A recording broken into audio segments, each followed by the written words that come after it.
Friends, welcome to పద్దు kitchen official. Today మన special recipe వచ్చేసి మటన్ కర్రీ.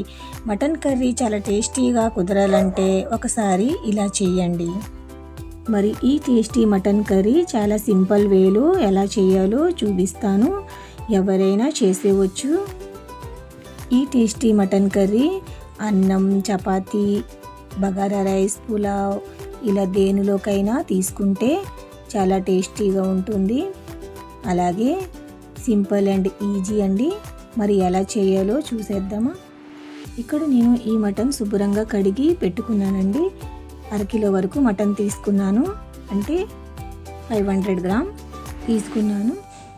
ముందుగా నేను ఇక్కడ పెద్ద సైజు 3 ఆనియన్ని ఇలా గ్రైండ్ చేసి పెట్టుకున్నాను. అలాగే 2 టొమాటోస్ని ఇలా గ్రైండ్ చేసి పెట్టుకున్నాను.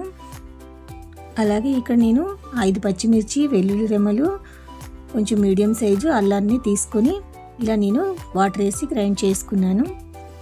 ఇప్పుడు నేను 3 బంగాళదుంపలు ఇలా ముక్కలుగా కట్ చేసుకున్నాను. ఇప్పుడు స్టవ్ మీద కుక్కర్ పెట్టుకొని దాంట్లో పెద్ద స్పూన్తో 2 స్పూన్ ఆయిల్ వేసుకోవాలి. దాంట్లోనే కట్ చేసిన బంగాళదుంపల ముక్కల్ని వేసుకొని ఒక 2 నిమిషాలు ఫ్రై చేసుకోవాలి. కొంచెం కలర్ మారిన వరకు ఇలా ఫ్రై చేసుకోవాలి.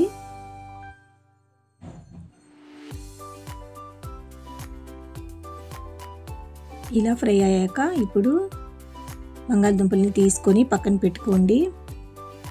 ఇప్పుడు అదే ప్యాన్లో నేను మరి 2 స్పూన్ ఆయిల్ వేసుకున్నాను. దాంట్లోనే హోల్ గరం మసాలా వేసుకున్నానండి. 1 స్పూన్ జీలకర్ర, 2 ఇలాచీ, కొన్ని మిరియాలు, 2 లవంగు, 1 దాల్చిన చెక్క అండ్ బిర్యానీ ఆకు ఇలా తీసుకొని 2 మినిట్స్ ఫ్రై చేసుకోవాలి. దాంట్లోనే గ్రైండ్ చేసిన ఆనియన్ పేస్ట్ని వేసుకున్నాను. ఈ ఆనియన్ పేస్ట్ని ఇలాగే ఫ్రై చేసుకోండి. ఒక 3 నిమిషాల పాటు ఇలాగే ఫ్రై చేయాలి. ఆనియన్ పచ్చివాసన పోయిన వరకు ఫ్రై చేయాలి. చూడండి, ఈ కలర్ వచ్చే వరకు ఫ్రై చేసుకొని దాంట్లోనే ముందుగా గ్రైండ్ చేసిన వెల్లుల్లి, అల్లం, పచ్చిమిర్చి పేస్ట్ని వేసుకోవాలి. ఇది కూడా పచ్చివాసన పోయిన వరకు ఒక 2-3 మినిట్స్ ఫ్రై చేసుకోవాలి. చాలా సింపుల్ అండ్ ఈజీ అండి. అలాగే క్విక్గా కూడా అయిపోతుంది. మీరు కూడా ఈ ప్రాసెస్లో ఒకసారి ట్రై చేయండి. ఇప్పుడు దీంట్లో గ్రైండ్ చేసిన టమాటో పేస్ట్ని వేసుకోవాలి. టమాటా పేస్ట్ని కూడా ఇలా 2-3 మినిట్స్ అలాగే ఫ్రై చేసుకోవాలి.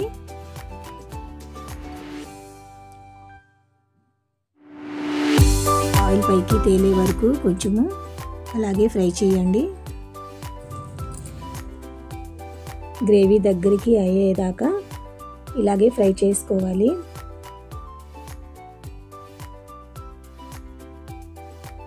చూడండి, ఈ టైంలో ఇప్పుడు మనము ముందుగా కడిగి పెట్టుకున్న మటన్ని వేసుకోవాలి. మటన్ వేసుకొని ఒక 5 మినిట్స్ అలాగే కలుపుకోవాలి. కొంచెం మీడియం ఫ్లేమ్లో పెట్టుకొని అలాగే కలుపుతూ ఉండాలి. మంటని మీడియం ఫ్లేమ్లో పెట్టుకొని ఇలాగే మటన్ని ఉడికించుకోవాలి. ఈ మటన్లో వాటరు పైకి తేలుతుందండి. ఆ వాటర్లోనే ఒక 10% ఉడికిపోతుంది. చూడండి ఫ్రెండ్స్, ఒక 10% మటన్ ఉడికింది. ఇప్పుడు ఈ టైంలో నేను 1/2 స్పూను పసుపుని వేసుకున్నాను.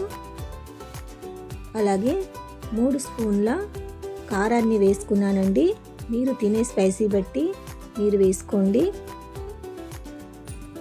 2 స్పూన్ ధనియాల పౌడర్ వేసుకున్నాను. 1 స్పూన్ సాల్ట్ వేసుకున్నాను.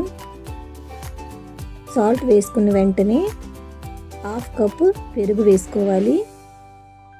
పెరుగు వేసుకొని ఇప్పుడు మటన్ని కలపండి. మటన్ని ఒక 2-3 మినిట్స్ అలాగే కలుపుకోవాలి.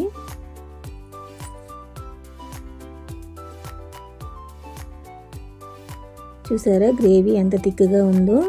పెరిగేసుకుంటే టేస్ట్ కూడా చాలా బాగుంటుంది అండ్ గ్రేవీ కూడా థిక్గా వస్తుందండి. ఇప్పుడు నేను 1 స్పూన్ గరం మసాలా వేసుకున్నానండి. ముందు కూడా మనము హోల్ గరం మసాలా వేసాము, 1 స్పూన్ సరిపోతుంది. ఇప్పుడు కలపండి.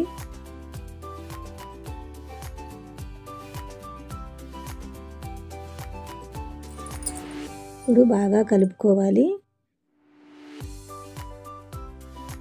ఇందులోనే ఇప్పుడు కట్ చేసిన కొత్తిమీర వేసుకున్నానండి. ఈ టైంలోనే కొత్తిమీర వేసుకుంటే టేస్ట్ బాగుంటుంది. వేసుకొని బాగా కలపండి.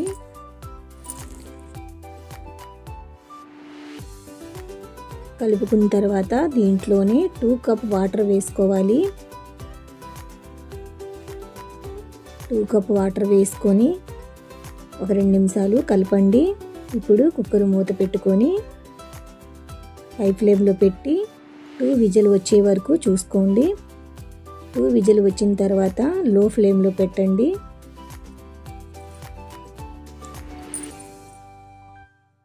విజిల్ చల్లారాక గ్యాస్ చూసుకొని ఇప్పుడు కుక్కర్ మూత తీసుకోండి. కుక్కర్ మూత తీసుకొని చూడండి ఆయిల్ ఎలా పైకి తేలిందో. ఇప్పుడు దీంట్లో మనము ముందుగా ఫ్రై చేసుకున్న పొటాటోస్ని వేసుకోవాలి. బంగాళదుంపలు వేసుకొని ఇలా కలపండి.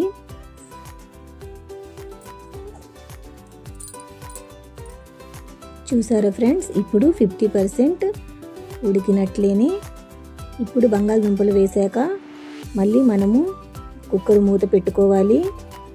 కుక్కర్ మూత పెట్టుకొని మరో 2 విజిల్ వచ్చిన వరకు మంటని మీడియం ఫ్లేమ్లో పెట్టుకోండి. స్టవ్ ఆఫ్ చేసుకోండి విజిల్ వచ్చిన తర్వాత. ఇప్పుడు విజిల్ గ్యాస్ తీసి కుక్కర్ మూత తీసి చెక్ చేసుకోండి. మటన్ ఆల్మోస్ట్ ఉడికిపోయినట్టేనండి. ఇప్పుడు మంట వెలిగించుకొని లో ఫ్లేమ్లో పెట్టండి.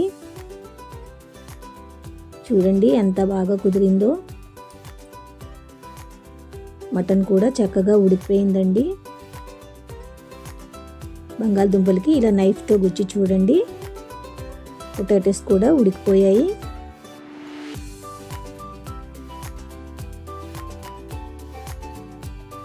ఇప్పుడు దీంట్లో కొత్తిమీర వేసుకోవాలి. ఎంతో సింపుల్ అండ్ టేస్టీ అయిన మటన్ కర్రీ రెడీ అయిపోయిందండి. ఇప్పుడు నేను మంచి ఫ్లేవర్ అండ్ టేస్ట్ కోసం 1 స్పూన్ గీ వేసుకున్నాను. అది ఆప్షనల్ అండి, మీరు వేసుకోవాలనిపిస్తే వేసుకోండి, లేదంటే స్కిప్ చేయండి. ఇప్పుడు మీరు సాల్ట్ చెక్ చేసుకోండి, మీకు సరిపోకపోతే సాల్ట్ వేసుకోండి. ఇప్పుడు నేను ఒక బౌల్లో మటన్ని వేసుకుంటున్నాను. ఎంత సింపుల్ అయిన easy tasty and mutton curry ready అయిపోయిందండి. అలాగే ఫ్రెండ్స్, ఇక్కడ ఒక చిన్న మాట, ఈ మటన్ నాకు 4 విజిల్కి ఉడికిందండి. అదే లేత మటన్ అయితే త్వరగా ఉడికిపోతుంది, అదే కొంచెం ముదరదైతే కొంచెం లేట్ పడుతుందండి. మీరు చెక్ చేసుకొని ఎక్స్ట్రా విజిల్కి పెట్టుకోండి. మీరు కూడా ఈ మెథడ్లో ఒకసారి ట్రై చేయండి ఫ్రెండ్. మీకు ఎలా కుదిరిందో నాకు కామెంట్ చేయడం మర్చిపోకండి. అలాగే లైక్, షేర్ అండ్ సబ్స్క్రైబ్ చేసుకోండి. Thank you for watching.